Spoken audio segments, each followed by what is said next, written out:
We need to change. Our United States is in a mess. I can't believe I'm living in this current country. So we need to do something. And our governor needs to learn that he represents the citizens of Louisiana, no one else. The beaming hot sun Friday afternoon did not stop some voters in Baton Rouge from standing in line for nearly 2 hours to sign a recall petition for Mayor Sid Edwards and or Governor Gov Landry. I just felt so helpless, not doing anything, and it just makes me feel better to know that I'm a part of this great movement, and I have a part in helping people not to go backwards. A sentiment shared by many. It's not about just African Americans. It's about all Louisianans, for us to take our government back. When our government is not working for us, we got a right to recall them and fire them, and that's basically what we're trying to do. The recall petition was followed by a movement called Louisiana Deserves Better, who also has a recall petition against Attorney General Liz Murrill.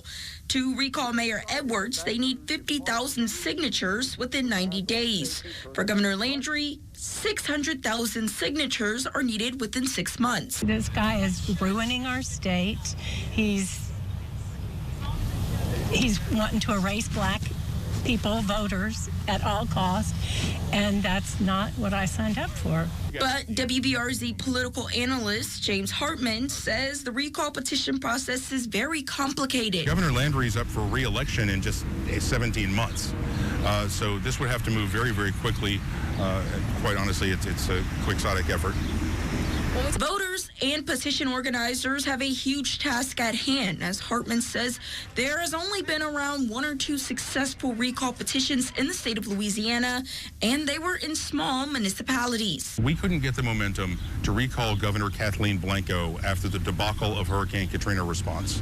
If the people of New Orleans could not get the momentum to recall Mayor LaToya Cantrell, we're not going to have the momentum to recall this governor or attorney general, barring anything egregious happening in the next few months.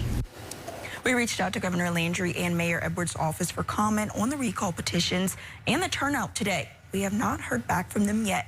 Michael, Sylvia.